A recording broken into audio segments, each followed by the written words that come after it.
Assalamualaikum warahmatullahi wabarakatuh. Sahabat pembelajar, anak-anakku, serta pemirsa semuanya. Dalam kesempatan ini, saya akan memperkenalkan diri. Saya adalah Dr. Enda Herlina Rusmaryanti, Magister Pendidikan. Saya adalah seorang guru bahasa Indonesia dari SMA Negeri 1 Tanjung Balai, Sumatera Utara. Pada kesempatan ini, saya akan menjelaskan tentang teks prosedur. Selamat bergabung untuk anak-anak dan pemirsa semuanya yang cinta bahasa Indonesia. Kali ini kita akan melihat atau mengenal sebuah teks yang tepatnya diajarkan di kelas 11 pada pembelajaran bahasa Indonesia. Teks prosedur, teks yang mungkin sudah tidak asing lagi bagi kita semua, bahwa teks ini banyak sekali kita gunakan dalam kehidupan sehari-hari. Apa dan bagaimana sebuah teks prosedur? Marilah kita ikuti penjelasan berikut ini. Dalam pembelajaran bahasa Indonesia di kelas 11 mengenai teks prosedur, pada bagian awal itu ada kompetensi dasar, baik kompetensi pengetahuan maupun kompetensi keterampilan seperti yang tertera pada slide ini. Apa sih sebenarnya teks prosedur? Teks prosedur adalah sebuah teks yang berisikan langkah-langkah atau tahapan-tahapan kerja untuk melakukan suatu hal. Baik hal itu adalah kegiatan tertentu atau dalam sebuah kegiatan membuat sesuatu atau menyajikan sesuatu hal berdasarkan urutan-urutan tertentu. Adapun rangkaian-rangkaian yang ada dalam teks prosedur berupa rangkaian aktivitas, kemudian tugas-tugas, langkah-langkah, alat bahan, kemudian ada keputusan-keputusan, perhitungan yang dijalankan melalui serangkaian pekerjaan yang menghasilkan suatu tujuan yang diinginkan. Ada beberapa ciri umum dari sebuah teks prosedur. Yang pertama itu adalah teks prosedur ini disusun secara informatif. Karena dia adalah sebuah informasi, maka disusun sangat informatif sehingga orang yang mendengar atau membaca sebuah teks prosedur, maka dia akan memahami informasi-informasi apa yang disajikan dalam teks tersebut. Yang kedua itu adalah bersifat objektif dan logis. Jadi teks prosedur ini harus bersifat objektif sesuai dengan kenyataannya. Jadi ada alatnya, ada bahannya, dilaksanakan dalam tahap-tahapan yang nyata. Yang kemudian bersifat logis. Logis ini artinya masuk akal. Segala tahap-tahapan kerjanya dapat dilakukan, dapat dicerna, dapat dikerjakan dengan baik. Kemudian yang ketiga, dia berisi langkah-langkah. Sebagaimana tadi prosedur, berarti dia berisi tahapan dan langkah-langkah kerja. Kemudian dalam teks prosedur juga penjelasannya dijabarkan secara mendetail. Jadi kalau seandainya dia ada hal-hal tertentu, misalnya tahapan yang membutuhkan suatu penjelasan khusus, maka dia harus dijelaskan secara khusus. Kemudian menggunakan syarat atau pilihan. Syarat ini mungkin ada berkaitan dengan langkah-langkah kerja atau tahapan-tahapan ataupun sebuah alat dan bahan yang menggunakan satu syarat-syarat atau pilihan tertentu. Kemudian yang selanjutnya adalah bersifat universal, karena dia tahapan melakukan sesuatu atau membuat sesuatu sifatnya universal, artinya bisa dipahami oleh semua orang. Ciri teks prosedur lainnya adalah bersifat aktual dan akurat.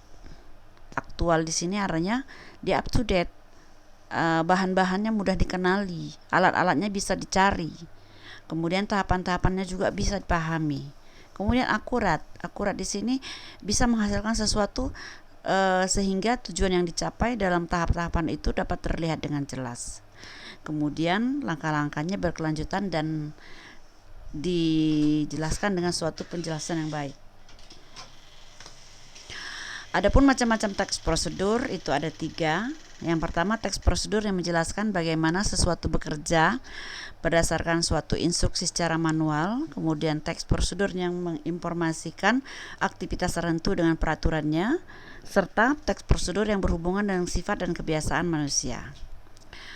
Macam-macam ini dibagi lagi menjadi tiga hal, atau secara umum dapat tiga hal, yaitu teks prosedur cara membuat sesuatu, kemudian teks prosedur cara menggunakan sesuatu alat atau sesuatu benda atau suatu mesin, kemudian yang ketiga teks prosedur cara melakukan sebuah kegiatan.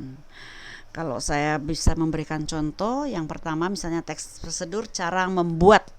Nah, cara membuat apa ini? Misalnya cara membuat kue, cara membuat suatu benda, misalnya cara membuat lampu hias dan seterusnya. Yang kedua itu adalah teks prosedur cara menggunakan alat. Cara menggunakan alat ini misalnya ada alat dan kita akan memperkenalkan cara kerjanya. Misalnya sebuah mesin cuci. Bagaimana cara menggunakan mesin cuci itu dari tahapan awal sampai tahapan akhir sehingga dia bisa digunakan dengan sesuai dengan baik. Kemudian yang ketiga, teks prosedur cara melakukan sebuah kegiatan. Misalnya, bagaimana cara prosedur prokes atau protokol kesehatan dalam mencegah atau mengatasi COVID-19. Jadi protokol-protokol kesehatan dari mulai mencuci tangan, kemudian harus menjaga jarak, harus memakai masker. Nah, itu digunakan suatu penjelasan sehingga prosedur yang dilaksanakan itu dengan baik. Atau misalnya bagaimana cara membuat KTP dari mulai prosedur awal hingga sampai akhirnya berhasil kita membuat sebuah KTP. Nah, inilah cara-cara teks prosedur macam-macamnya. Prosedur ini ada beberapa tahapan dalam melaksanakan kegiatan. Teks prosedur ini memuat tujuan dan cara melakukan suatu kegiatan, menggambarkan langkah dan tahapan dan proses berlangsungnya suatu kegiatan. Apa sih isi sebuah teks prosedur? Isi sebuah teks prosedur adalah mengandung secara umum ada beberapa tahap. Yang pertama itu adalah penjelasan umum atau tujuan yang ingin dicapai. Jadi pembuka dalam sebuah teks prosedur biasanya berisi tujuan atau hasil akhir yang nantinya akan dicapai. Misalnya kita akan membuat teks prosedur bagaimana cara membuat KTP. Maka pada pernyataan umum kita akan menjelaskan apa itu KTP. Kemudian kalau seandainya nanti kita berhasil membuat KTP, sebenarnya KTP itu nanti tujuannya untuk apa? Atau digunakan sebagai apa dan seterusnya. Kemudian yang kedua itu adalah tahapan-tahapan.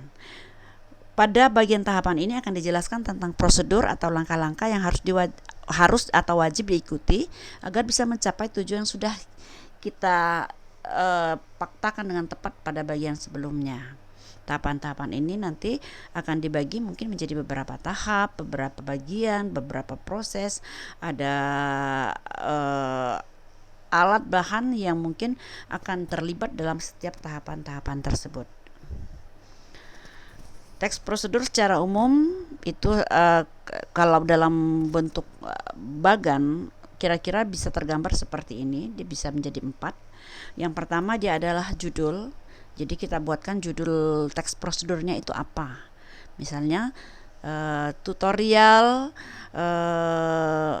memperbaiki setrika uap, misalnya seperti itu. Jadi ada judul yang tepat yang menggambarkan nanti isinya seperti apa. Kemudian yang kedua itu adalah tujuan atau goal, di mana tujuan ini harus kita nyatakan di awal karena tujuan itu nanti akan mengarahkan untuk apa atau apa sebenarnya yang kita inginkan dengan adanya pembahasan dalam teks prosedur tersebut. Yang ketiga itu ada alat dan bahan. Harus apabila dia apalagi kalau misalnya teks prosedur itu adalah teks prosedur yang bersifat membuat sesuatu, maka dia akan menggunakan alat dan bahan tertentu, di mana alat dan bahan ini diperkenalkan dengan baik sehingga semua orang yang ingin membuat seperti apa yang sudah kita jelaskan itu dapat memahami alat dan bahan yang digunakan pada pembuatan tersebut. Yang terakhir itu adalah langkah-langkah. Langkah-langkah atau tahapan ini harus dirinci sedemikian rupa setiap tahapannya sehingga penjelasan-penjelasan itu bersifat informatif dan dapat dipahami.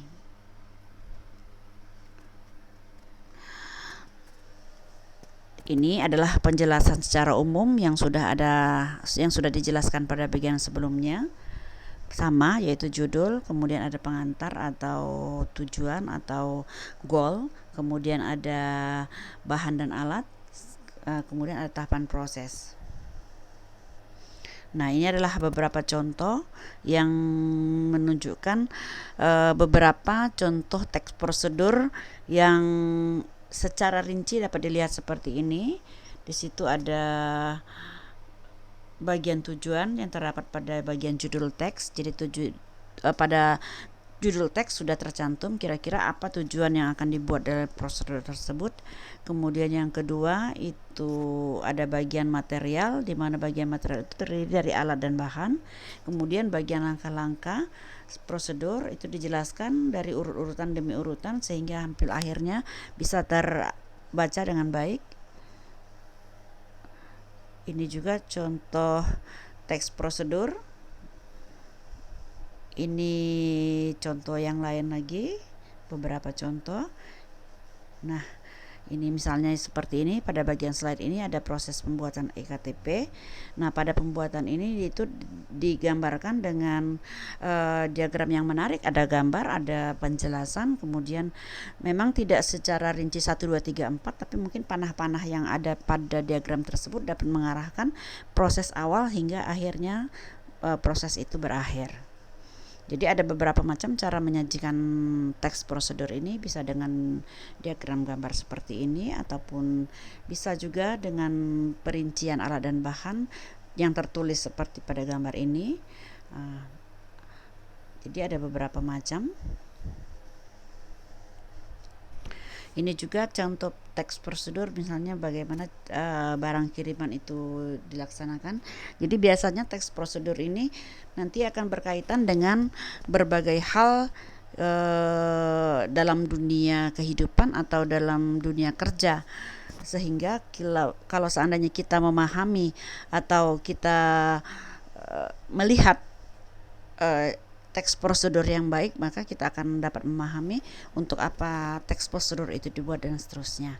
Jadi kalau seandainya mengapa ini kemampuan teks prosedur ini diajarkan kepada siswa, dengan harapan siswa-siswa dapat memahami apa saja isi sebuah prosedur kerja, sehingga suatu saat ketika dia berkepentingan dengan menjelaskan atau membuat sebuah teks prosedur, dia dapat mengomunikasikannya dengan baik dengan menjelaskan apa tujuan alat atau bahan tersebut, kemudian kerja tersebut, kemudian dia bisa menjelaskan alat bahan atau hal-hal yang diperlukan dalam proses kerja tersebut. Kemudian dia juga bisa menjelaskan tahapan-tahapan kerjanya dengan rinci dan baik sehingga dapat dipahami oleh orang yang mendengarkan atau membaca tulisannya itu. Nah, demikianlah teks prosedur yang saya jelaskan pada hari ini. Pada pertemuan mendatang saya akan menjelaskan dengan lebih rinci apa saja yang berkaitan dengan teks prosedur, terutama pada bagian struktur kebahasaan dalam teks prosedur. Apabila ada satu kehilapan atau kesalahan dalam penyajian paparan tentang teks prosedur ini, saya mohon izin. Kepada Allah saya mohon ampun. Saya tutup dengan simpulan bahwa teks prosedur ini adalah sebuah teks yang sangat penting dipahami oleh siswa, karena sangat berguna dan sangat banyak digunakan dalam kehidupan kita sehari-hari. Mudah-mudahan anak-anak dan pemirsa sekalian dapat memahami apa penjelasan saya. Saya akhiri, assalamualaikum warahmatullahi wabarakatuh. Selamat sore.